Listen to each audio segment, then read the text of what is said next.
I was the one who kept the building from falling apart. Not literally, but close enough that, looking back, I'm not sure the difference matters. My name doesn't matter for this story. What matters is that for 4 years, I was the first person through the door every single morning at the Logistics Coordination Hub for a mid-size freight and supply chain company in Columbus, Ohio. 6:15 a.m. Before the security guard finished his first cup of coffee, before the cleaning crew had packed up their carts, before the sun had fully committed to rising. I didn't do it to impress anyone. I did it because if I didn't, nothing would work. Let me explain what nothing would work. Let me explain what nothing would work actually meant in practice. Our operation ran on a daily carrier sync at the Asperteg, a morning reconciliation of shipment windows, dock assignments, and exception flags that had to be completed before the 7:45 a.m. operations briefing. If the sync wasn't done, the briefing was useless. If the briefing was useless, the dock supervisors went into their shifts blind. If the dock supervisors went in blind, we missed pickup windows. If we missed pickup windows, clients called. If clients called angry, the regional VP called angrier. The sync took about 2.5 hours to run properly. It required pulling overnight exception reports from 3 different carrier portals, cross-referencing them with our internal TMS, our transportation management system, flagging anything that had shifted since the previous afternoon, and sending a clean summary to the operations team before 7:30. No one had assigned this to me. No one had trained me on it. When I'd started 4 years earlier as a logistics coordinator, I'd watched the woman before me do it, asked her to walk me through it twice, and then, when she left for a position in Denver, just kept doing it. Because someone had to. That was the shape of my mornings. And for 4 years, it was fine. It was more than fine, actually. I liked the quiet of the building before everyone arrived. I liked being the person who already knew what was broken before anyone else had logged in. I liked being, and I know this sounds strange, the one who kept the gears from grinding. Then my company was acquired, not a dramatic acquisition, no hostile takeover, no news articles, no stock drama. A larger logistics firm out of Atlanta bought us in a fairly routine consolidation play. Most of the back office staff stayed. The regional structure stayed. What changed was leadership above the VP level. And 3 months after the acquisition closed, we got a new director of operations. I'll call him my new director, because he was, technically, my director.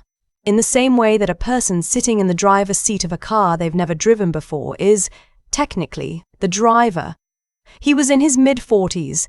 He'd come up through the Atlanta side of the business, where operations were more automated, more standardized, more, his word, scalable. He wore the same style of quarter-zip pullover in 3 different colors and rotated them on a visible schedule. He had the energy of someone who had read a lot of management books and was very excited to apply them. In his first week, he scheduled one-on-ones with everyone on the team. Mine was on a Thursday afternoon. He'd reviewed my schedule. He knew I was coming in at 6:15. He said, and I want to be precise here because I've thought about it many times since, I appreciate the hustle, I really do, but I want you to start coming in at the standard time.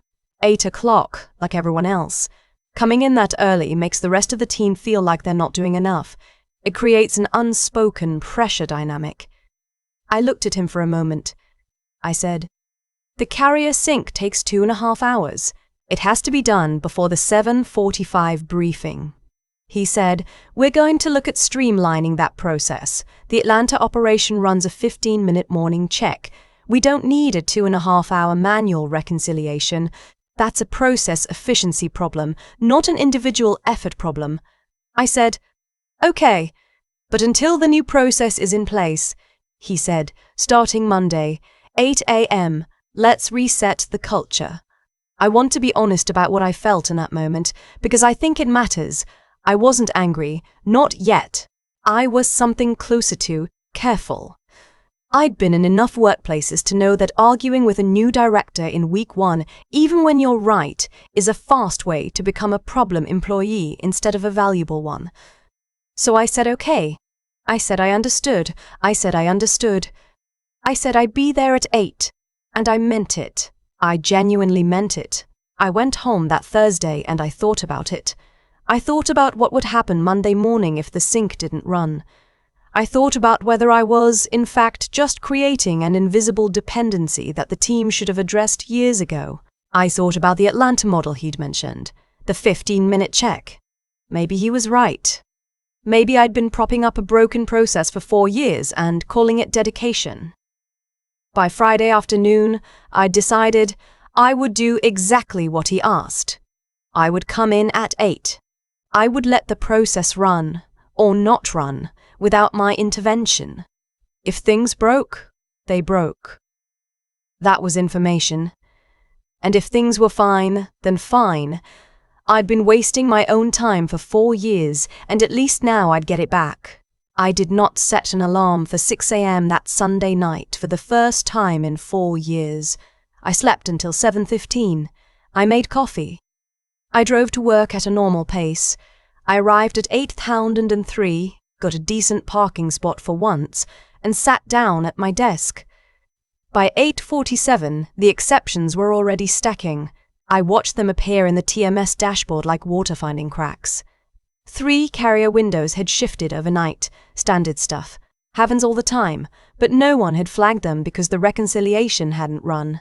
A doc assignment for Bay 7 was showing a conflict that had existed since 6N and was now 47 minutes from becoming a missed pickup. I looked at the conflict.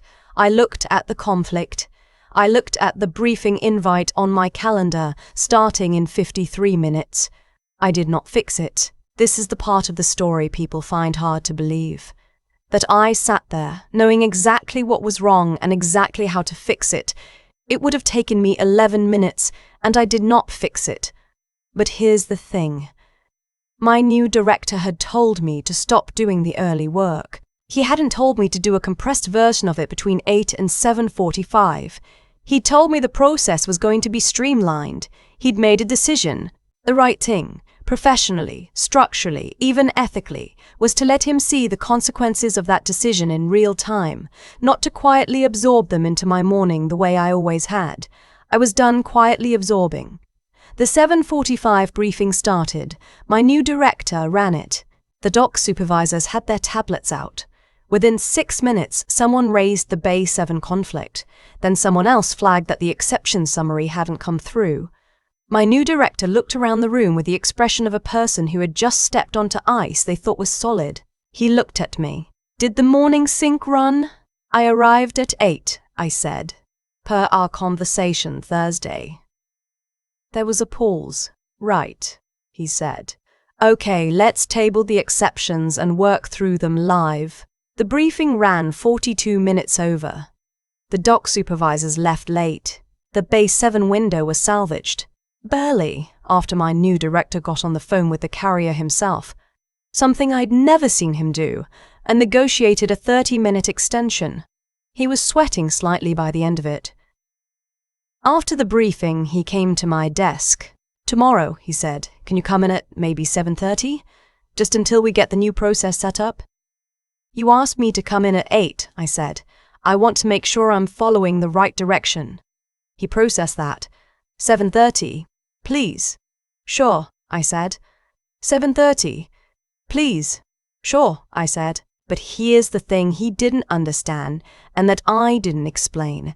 The sync didn't just take 2.5 hours because of the volume of data. It took 2.5 hours because our 3 carrier portals didn't talk to each other, and the reconciliation required a specific sequence of manual exports, reformatting, and cross-referencing that I'd developed over years and kept in my head, and the color-coded Excel workbook that lived on my local drive. No one else knew the sequence. No one else had the workbook.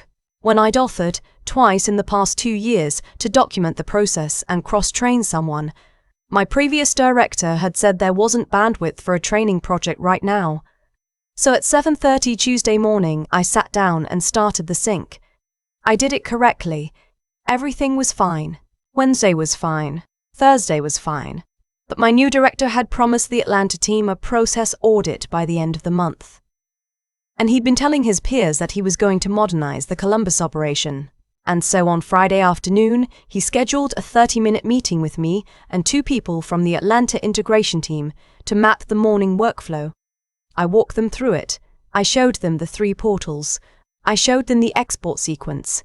I showed them the reformatting steps and explained why they existed.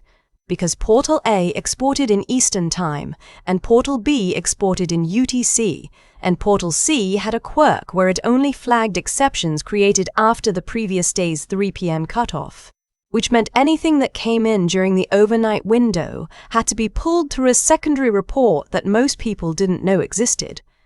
The Atlanta integration lead, I'll call him the integration lead, stared at his laptop for a long moment after I finished. "This isn't documented anywhere," he said. "I've offered to document it," I said. I didn't add twice in writing with no response. He looked at my new director. My new director looked at me.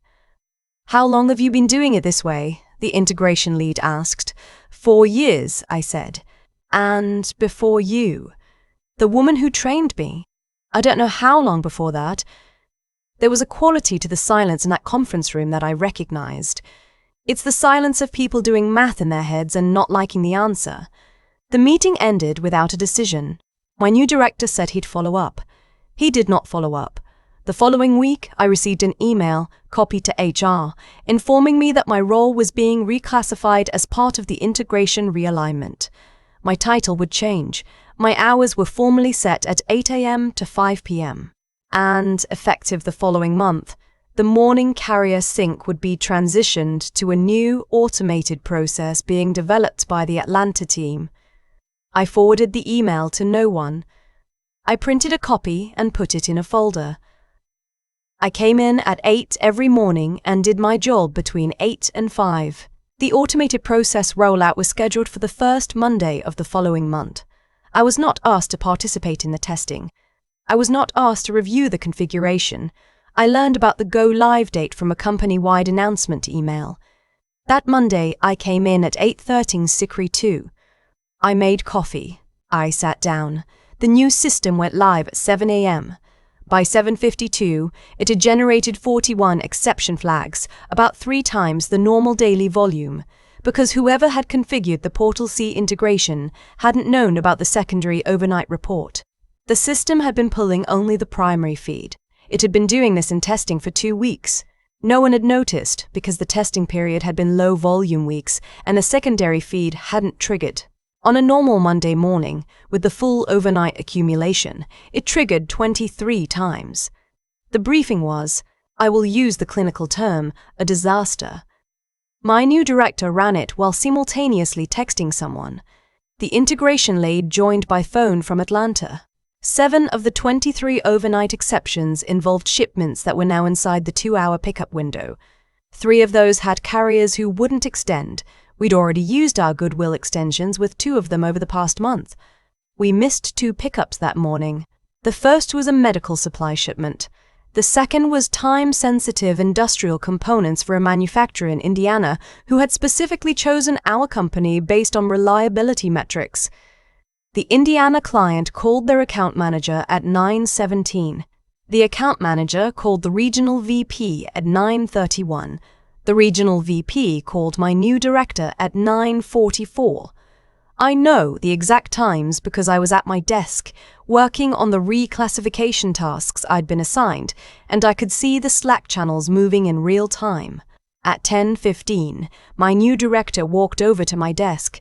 He looked tired in a specific way, not lack of sleep tired, but the kind of tired that comes from having explained something several times to people above you who are not pleased. The Portal C issue, he said. You knew about it. Yes, I said. When the integration team was mapping the workflow, you mentioned Portal C had a quirk. I mentioned a secondary report, I said. I showed it to you and the integration lead. He was quiet for a moment. Did you flag it during the testing period? And here is where I want to be precise again, because this matters. I had not been included in the testing period.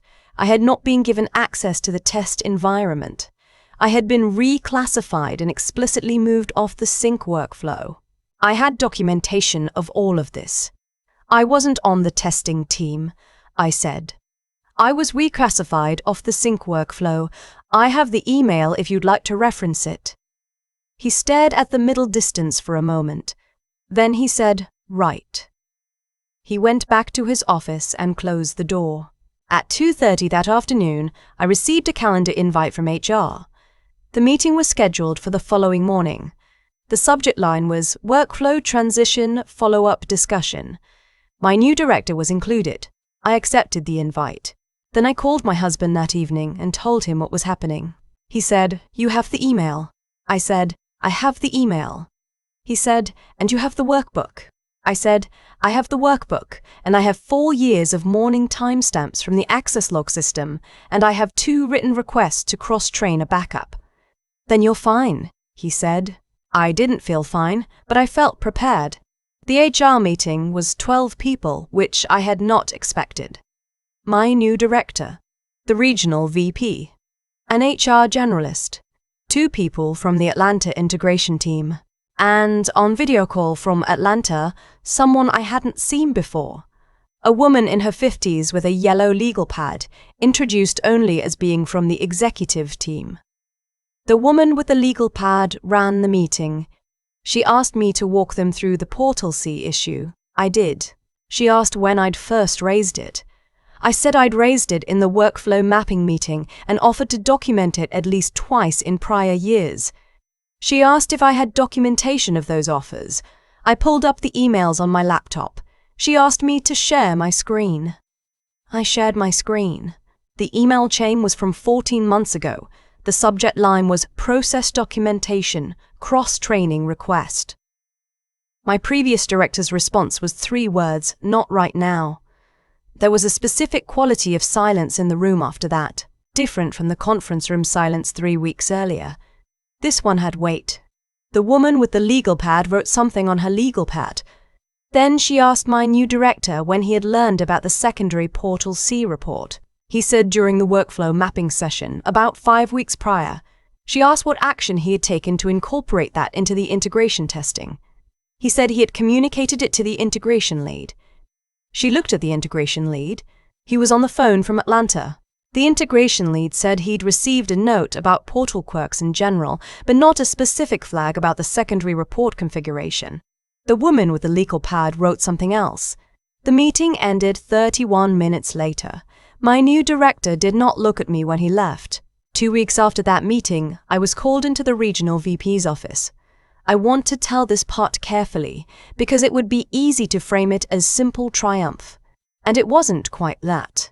The regional VP told me that following the integration review, several findings had been elevated to the executive team. One finding was that the morning sync process had been sustained for years by a single employee with no documentation, no cross-training, and no formal recognition, and that 2 explicit requests to address this had been ignored. Another finding was that the integration had proceeded without adequate knowledge transfer from that employee. She told me that my new director was leaving the company. She said it in the way people say things when they are choosing their words with care. She told me that effective the 1st of the following month, I would be promoted to Senior Logistics Operations Manager. The salary increase was 31%. There was also a one-time adjustment payment, they called it a workflow continuity recognition, that accounted for the sustained early arrival contribution I provided over 4 years without additional compensation. The number was $22,400. I did not cry in that office. I waited until I was in my car in the parking garage. I sat there for about 10 minutes. I thought about the mornings, hundreds of them. The dark parking lot, the security guard's coffee, the 3 carrier portals, the color-coded workbook. I thought about the woman who trained me and whether she knew what she'd handed me when she left for Denver. I thought about the 2 emails I'd sent asking to cross-train someone, and the 3-word response, and the folder where I'd kept the printouts.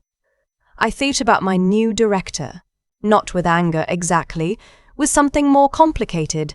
He hadn't been wrong that the process was broken. He'd been wrong about who bore the cost of fixing it, and wrong about what would happen if you pulled the one person keeping it running before you understood what she was actually doing.